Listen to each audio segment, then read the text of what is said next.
नमस्कार बच्चों, स्वागत है आपका एससे कोचिंग सेंटर पे। अटल आवासीय विद्यालय प्रवेश परीक्षा जो बच्चे कक्षा 9 की तैयारी कर रहे हैं, उनके लिए बच्चों आज का ये वीडियो बेहद ही महत्वपूर्ण है। बच्चों, अब तक के क्लास में आप लोगों को मैंने परिमेय संख्या, वर्ग एवं वर्गमूल, घनमूल, घन और घनमूल, घातांक, करणी इत्यादि चीज के चैप्टर के क्वेश्चनों को बता दिया है, कॉन्सेप्ट को भी बताया, फार्मूले को भी बताया है। तो यदि आप नहीं देखे हैं ये सारे वीडियो को और अभी आप इस वीडियो पे नए हैं, इस चैनल पर नए हैं, तो चैनल के प्लेलिस्ट में जाके इस मैथ के सभी वीडियो को जो इसमें क्वेश्चन कराए गए हैं, इन सभी क्वेश्चनों को जरूर देख लीजिएगा।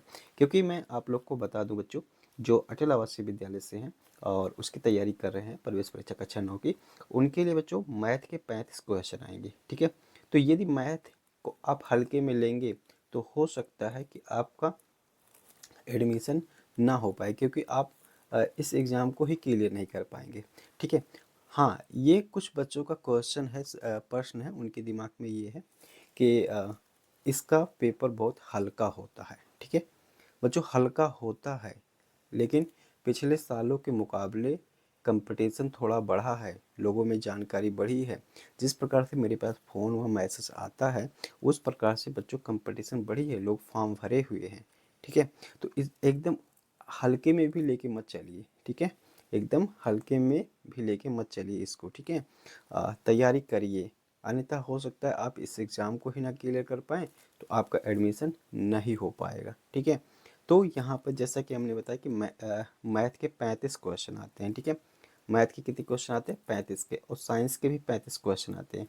और हमने इस चैनल पे विज्ञान एवं प्रौद्योगिकी, गति, बल और ऊर्जा, ऊष्मा एवं ताप इत्यादि चैप्टर के जो बहुविकल्पीय क्वेश्चन है, जो महत्वपूर्ण क्वेश्चन है, इंपॉर्टेंट क्वेश्चन है, ऐसे क्वेश्चनों को कवर किया है।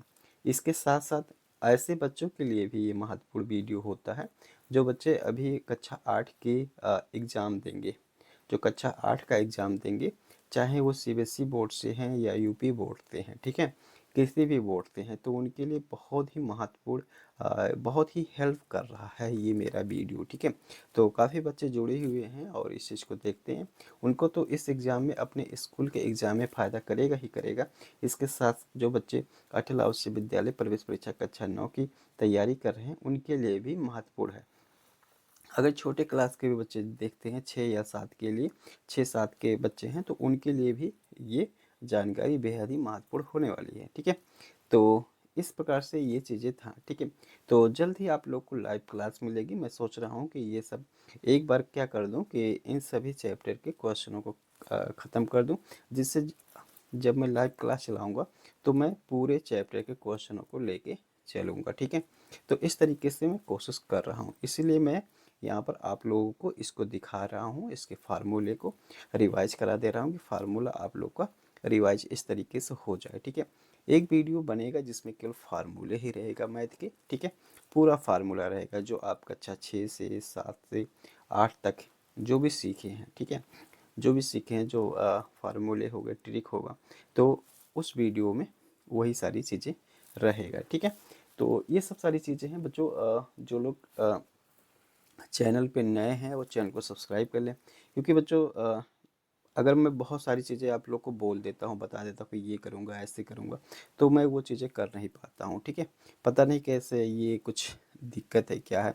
मैं अगर वो चीज़ें कह देता हूँ, आपको पहले ही बता देता हूँ, तो वो चीज़ें कर नहीं पाता हूँ। ठीक है, तो आप लोग के लिए जो बच्चे जुड़े हुए हैं, ठीक है, कक्षा 6 की जो तैयारी कर रहे हैं, 9 की तैयारी कर रहे हैं, ठीक है, उनके लिए बच्चों कुछ एक बेहद ही कुछ आकर्षक चीज़ होने वाला है। ठीक है, जो आप लोग की तैयारी में एकदम लेवल को बढ़ा देगा। ठीक है, जो बच्चे कक्षा 6 की तैयारी और 9 की तैयारी कर रहे हैं उनके लिए। ठीक है, इसके साथ साथ काफ़ी बच्चे मुझसे इस चैनल पे जयप्रकाश नारायण सर्वोदय विद्यालय की तैयारी करने वाले बच्चे भी जुड़ रहे हैं। ठीक है, जो बच्चे यहाँ पर अटल आवासीय विद्यालय की तैयारी कर रहे हैं और यूपी से हैं, ठीक है, काफ़ी बच्चे यूपी से ही मुझसे जुड़े हुए हैं इस चैनल पे। ठीक है, तो जो यूपी से हैं, तो जो बच्चे कक्षा 5 में हैं, 6 में हैं, 7 में हैं, ठीक है, 8 में हैं, और ये अटल आवासीय विद्यालय के लिए फॉर्म भरा है, तो ये आप चाहो तो जयप्रकाश नारायण सर्वोदय विद्यालय के लिए भी फॉर्म भर सकते हो। ठीक है, जो बच्चे कक्षा 5 में 6 में जाना चाहते हैं वो जयप्रकाश नारायण सर्वोदय विद्यालय का फॉर्म भी भर सकते हैं। 6 में 7 में जाना चाहते हैं, ये भी आवासीय विद्यालय है। और यहाँ पर कहीं कहीं स्कूलों पे ऐसा भी बात है कि नीट और जेईई इत्यादि चीज़ की कोचिंग दी जाती है। अच्छे से जो ब्रांड के बड़े कोचिंग हैं, ठीक है, जिनका ऑनलाइन क्लास चलता है, ऐसे क्लासों को दिलवाया जाता है और गाइड कराया जाता है। ठीक है, तो यहाँ पर जो सुविधा है जवाहर नवोदय विद्यालय अटल आवासीय विद्यालय के तरीके से, तो मैंने लिस्ट दिखाया हुआ है। ठीक है, मैंने वीडियो में लिस्ट दिखाया हुआ है, उस वीडियो में जाके, ठीक है, या आप जयप्रकाश नारायण सर्वोदय विद्यालय के वेबसाइट पर जब जाएंगी तो आपको स्कूल का लिस्ट पूरा मिल जाता है। तो वहाँ से भी जाके आप पूरा लिस्ट देख सकते हैं कि आपके आसपास ये विद्यालय कहाँ पर है। ठीक है, और मैंने फॉर्म भी भरने के लिए बताया कैसे फॉर्म भरा जाता है, तो उसको भी देख के आप भर सकते हैं। ठीक है, कैसे भरा जाता है। तो इसके अलावा भी कोई समस्या आ रही हो तो आप कमेंट बॉक्स में उसको बोलेंगे, मैं उसका जवाब दूंगा। ठीक है, चलें, तो आज का ये क्लास शुरू करते हैं। आज के इस क्लास में मैंने साधारण ब्याज, चक्रवृद्धि ब्याज और प्रतिशत, ठीक है, इस प्रकार से मैंने जो है बट्टा, कटौती, लाभ, हानि, इस प्रकार से क्वेश्चन लिए हैं। ठीक है, तो जिसमें आपको कुछ फार्मूले सीखने को मिलेगा और क्वेश्चन लगाने को मिलेगा। ठीक है, इन सभी क्वेश्चनों को आप खुद लगाइए, खुद प्रैक्टिस करिए, कापी कलम उठा लीजिए और लगाएं इसको। ठीक है, ज़्यादा से ज़्यादा जितनी भी प्रैक्टिस करेंगे उतना ही आपके लिए मददगार साबित होगा, क्योंकि बच्चों मैथ को भी हल्के में लेने लायक नहीं है। इसके बाद साइंस को देख सकते हैं, साइंस और मैथ ही आप अच्छे से कवर करते हैं तो आपको 70 नंबर पूरा पूरा यहाँ से मिल जाएगा, अर्थात आप आराम से पास हो जाएंगे साइंस और मैथ से ही। ठीक है, लेकिन ऐसा नहीं है कि केवल साइंस और मैथ ही आपको मैं बताऊंगा, हिंदी और इंग्लिश भी बताऊंगा। ठीक है, हर एक चीज़ को देखने को मिलेगा। तो आप चैनल पर नए हैं तो चैनल को जरूर सब्सक्राइब करके रखें। ठीक है, चलिए, तो इस क्लास को शुरू करते हैं। ठीक है, मुझे ये सब चीज़ें आप लोग को बताना ज़रूरी था। ठीक है, देखें, पहला क्वेश्चन है, कह रहा है कि 5,000 का 10% वार्षिक दर से 2 वर्ष का साधारण ब्याज क्या होगा। ठीक है, तो साधारण ब्याज का फार्मूला क्या होता है बच्चों, एस आई इक्वल टू क्या होता है, पी आर टी बटे 100 होता है ना। तो इस पे लगा देंगे तो पी कितना है, 5,000 है। ठीक है, पी कितना है, 5,000 है, और रेट कितना है, 10 है, और टाइम कितना है बच्चों, 2 वर्ष है, तो बट्टे कितना हो जाएगा, 100 हो जाएगा। तो यहाँ देखो अब 0 0 इसको काट देंगे। ठीक है, 0 0 काट देंगे तो ये कितना हो जाएगा, 500 दूना 1,000 हो जाएगा। ठीक है, मेरे इस चैनल से काफ़ी बच्चे वो ठीक ठाक पढ़ने में हैं, ऐसे बच्चे भी जुड़े हुए हैं, और कुछ बच्चे कमज़ोर हैं, गरीब घर से हैं, तो वो लोग भी जुड़े हुए हैं। तो मुझे बच्चों सभी के अनुसार से बताना पड़ता है। ठीक है, काफ़ी बच्चों को तो ये सब सवाल एकदम हलवा लगता है, हल्का लगता है। ठीक है, वो आसानी से कर पाते, तो वो कहते हैं कि सर ये क्वेश्चन आप क्या करा रहे हैं। ठीक है, तो बच्चों मैं आप लोग को बता दूं कि इसमें आपको आसान सवाल भी मिलेंगे, कठिन सवाल भी मिलेंगे, आपका कॉन्सेप्ट क्लियर होगा तो पूरा वीडियो को अंत तक ज़रूर देखें। ठीक है, चलिए बच्चों, तो इसमें बी वाला ऑप्शन सही है। ठीक है, चलिए अगला क्वेश्चन देखते हैं। कह रहा है किस वार्षिक दर से कोई राशि 10 वर्षों में दोगुनी हो जाएगी। ठीक है, तो ये क्वेश्चन जो है ये कॉन्सेप्ट क्लियर करने वाला है। कह रहा है किस वार्षिक दर से, तो हमें क्या पूछ रहा है, ये चीज़ क्लियर होना चाहिए बच्चों। तो हमें क्या पूछ रहा है, रेट पूछ रहा है ना। तो अब देखो, कह रहा है कि किस वार्षिक दर से कोई राशि, तो हम मान लेते हैं कोई राशि है। ठीक है, मूलधन क्या है बच्चों, मूलधन। ठीक है, मूलधन क्या है, मूलधन क्या है, वो पी है। ठीक है, कह रहा है कि कितने वर्षों में दोगुनी हो जाएगी, इसका मतलब दोगुनी हो जाएगी, इसका मतलब क्या आएगा, मिश्र धन आएगा। मिश्र धन कितना हो जाएगा, 2p। तो अब आपको बच्चों ब्याज निकाल लेना होता है, तो ब्याज कैसे निकलेगा बताओ, ब्याज कैसे निकलेगा, ब्याज बराबर कर देंगे मिश्र धन माइनस मूलधन। ठीक है, मिश्र धन माइनस मूलधन कर देंगे तो हमें ब्याज आ जाएगा, तो 2p माइनस पी आ जाएगा, तो बराबर क्या हो जाएगा, पी हो जाएगा। तो हमें ब्याज कहें या साधारण ब्याज कहें वही बात है। ठीक है, तो हमें साधारण ब्याज जो आ गया वो क्या आ गया, पी आ गया। अब देखो हम फार्मूला लगाएंगे। ठीक है, अब हम फार्मूला लगाएंगे, देखिए, तो एस आई बराबर क्या हो जाएगा, पी आर टी बटे 100 हो जाएगा ना। अब देखिए, अभी हमने ब्याज क्या निकाला था, पी निकाला था, पी इसकी जगह पर रख देंगे, और पी ऐसे ही है, आर ऐसे ही, आर हमें पता करना है, और टी यहाँ पर दिया गया है 10 पर, तो इसकी जगह पर 10 रखेंगे और बटे कितना हो जाएगा, 100 हो जाएगा। अब देखिए 1 0 1 0 ऐसे कट जाएगा, ठीक है, इतनी बातें क्लियर है। अब देखो यहाँ पर अंश में p है और हर में इसमें भी p है, ठीक है, बराबर के दोनों साइड p है। अब पक्षांतर करेंगे, पक्षांतर करेंगे बच्चों, देखो r बराबर क्या हो जाएगा, इतने पक्षांतर होगा तो r बराबर कितना हो जाएगा 10, ठीक है। तो r क्या होता है, r दर होता है, तो 10% यहाँ पर सही हो जाएगा, ठीक है। चलें, तो बेहद ही आसानी तरीके से ये हो गया, ठीक है। चलो अगला क्वेश्चन देखते हैं बच्चों। साधारण ब्याज ज्ञात करने का सही सूत्र क्या है? तो देख सकते हैं ऐसे सवाल भी आ सकता है, ठीक है, जो कि बेहद ही आसान होता है। PRT/100, ठीक है, PRT/100, ठीक है। तो क्वेश्चन कैसे बनते हैं, क्वेश्चन देखिए कुछ हल्के बनते हैं, ठीक है।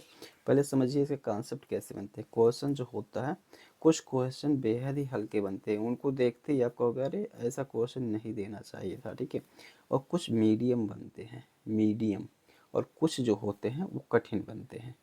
अब जो कठिन होते हैं, हल्का और मीडियम तो ज़्यादातर बच्चे कर लेते हैं, जो कठिन होते हैं इसी कठिन में से जो 2 4 क्वेश्चन, अगर मान लीजिए 10 क्वेश्चन कठिन बना दिया गया, ठीक है, 10 क्वेश्चन कठिन बना देगा। अब इसमें से जो बच्चे अगर मान लीजिए पास 5 क्लियर कर कर गए, ठीक है, 5 लगा ले गए, तो ये मान के चलिए कि उनका एग्ज़ाम क्लियर होना ही होना है, ठीक है।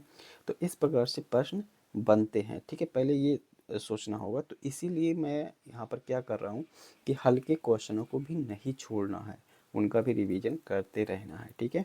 चलें, तो देखो अगला क्वेश्चन है, कह रहा है कि यदि मिश्र धन 1200 और मूलधन 1000 है तो ब्याज क्या होगा। तो अभी हमने बताया मिश्र धन में से मूलधन घटा देते हैं तो ब्याज हमें मिल जाता है, तो यहाँ पर हमें 200 रुपये मिल जाएगा, ठीक है।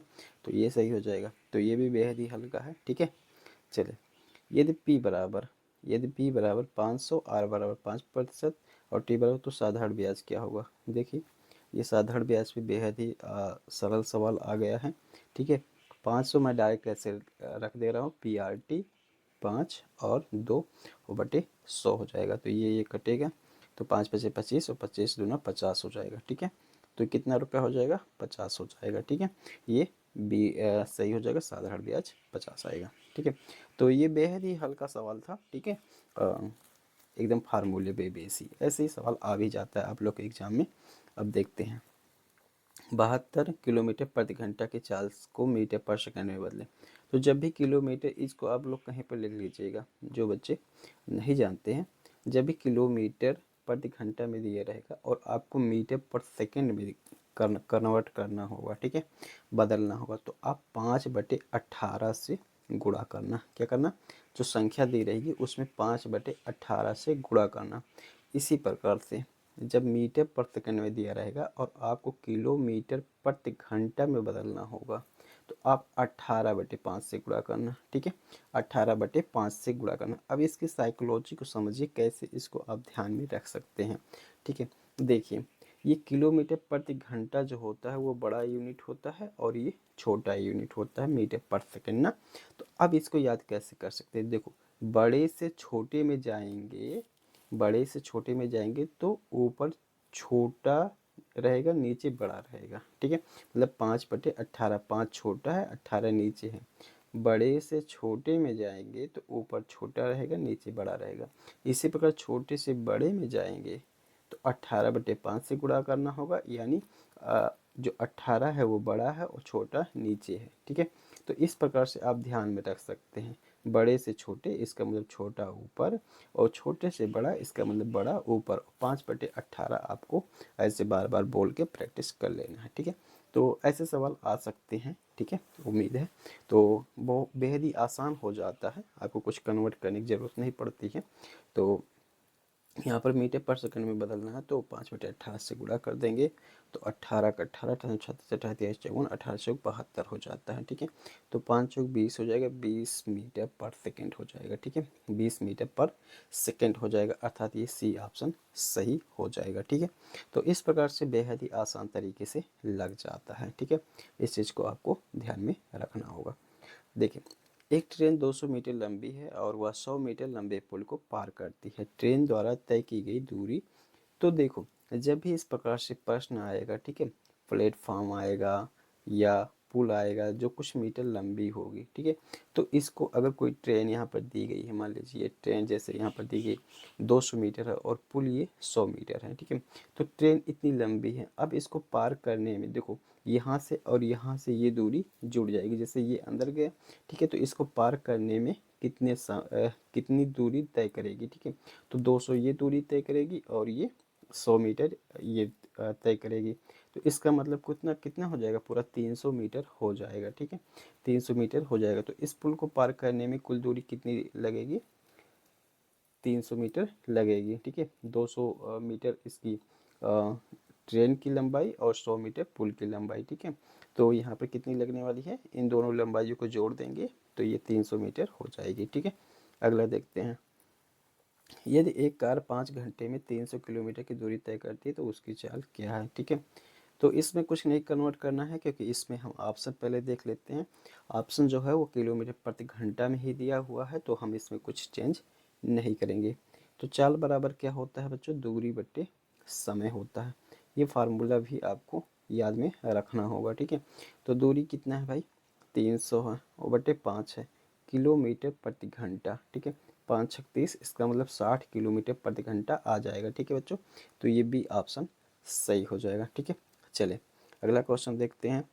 दो ट्रेनें विपरीत दिशा में चल रही हैं, उनकी चालें क्रमशः।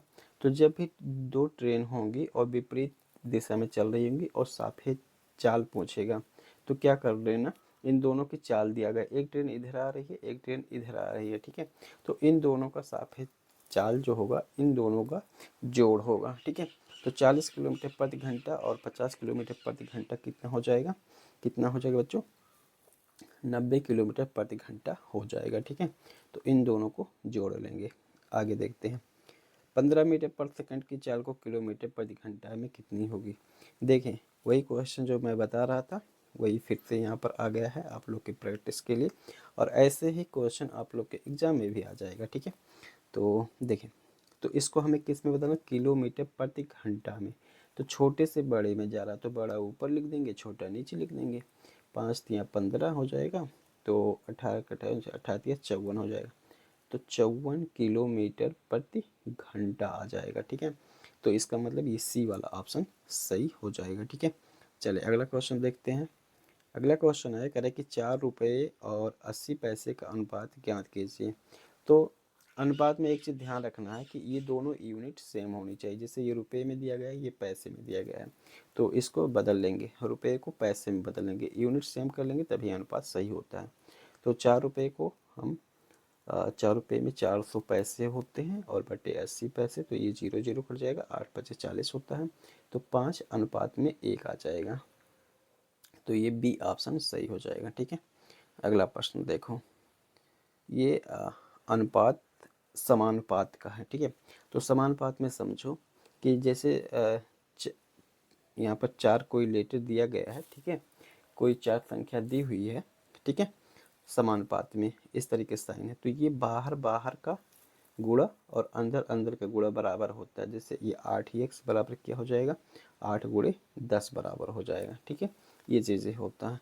अब देखो तो ये कितना हो जाएगा, इसको काटेंगे, इसको काटेंगे, 1 मिनट बच्चों, ये 4 होना चाहिए था, ठीक है, 4x। तो ये 8×10 और बटे कितना हो जाएगा 4, तो 4×4 4×8 अर्थात कितना हो जाएगा 20 हो जाएगा।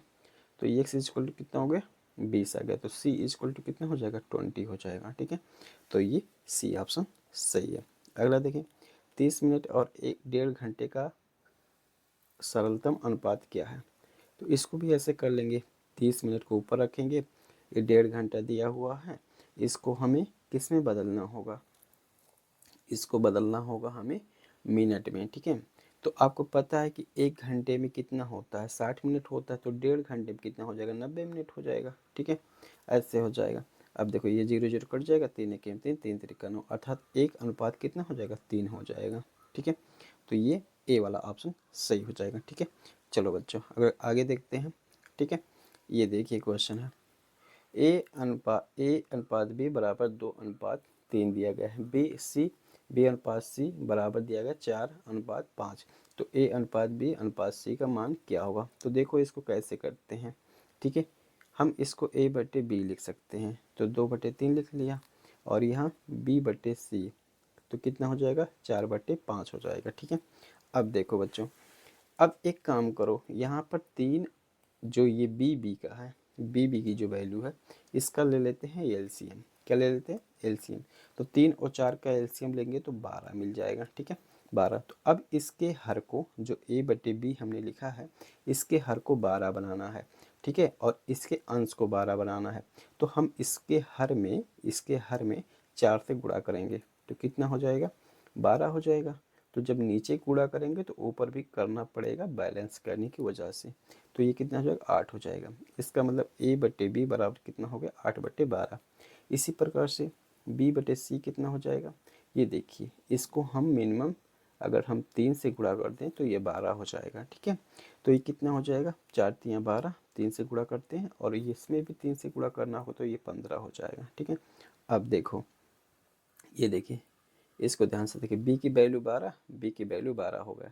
अब यहाँ पर अनुपात हम बता सकते हैं, A/B/C क्या होगा? ए की वैल्यू 8 आ जाएगी। ठीक है, बी की 12 आ जाएगी, और सी की 15 आ जाएगी। तो 8 12 15 हो जाएगा। ठीक है, 8 12 15 हो जाएगा। ये सी ऑप्शन सही हो जाएगा। ठीक है, तो इस प्रकार से बच्चों प्रश्न रहता है। चलो अगला देखते हैं। ठीक है, अगला देखो, संख्या 4 और 16 का मध्य अनुपाती क्या है? ठीक है, मतलब 4 और 16 दिया गया है। जैसे आपको पता है कि समानुपात में क्या होता है? 4 अंक होता है ना, समानुपात में 4 अंक होता है इस प्रकार से। ठीक है, ऐसे। तो ये चीज़ें दिया गया है, ये मध्य अनुपाती पूछ रहा है। ठीक है, तो इसके लिए क्या करते हैं, अंडर रूट में इसको ऐसे कर लेंगे। ठीक है, तो इसका 2 हो जाएगा, इसका 4, हाँ 4 हो जाएगा, तो कितना आ जाएगा? 8 आ जाएगा। ठीक है, तो ये बी ऑप्शन सही हो जाएगा। ठीक है, चलो बच्चों अगला क्वेश्चन देखते हैं। भिन्न 3/4 को प्रतिशत में बदलें। तो आपको पता होना चाहिए कि किसी भी भिन्न को प्रतिशत में जब बदला जाता है तो क्या करते हैं? 100% से गुणा कर देते हैं, ऐसे 100% से गुणा कर देते हैं। तो ये कितना हो जाएगा? 4 दूना 8, और उसके बाद हो जाएगा 4×5 20, तो 25 दिया 75, तो कितना परसेंट हो जाएगा? 75% हो जाएगा। बी ऑप्शन सही हो जाएगा। आगे देखिए, 500 का 20% कितना होता है? 500 का 20%, ऐसे मतलब 20/100।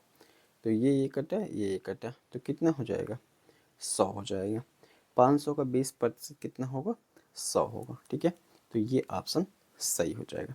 अगला देखते हैं।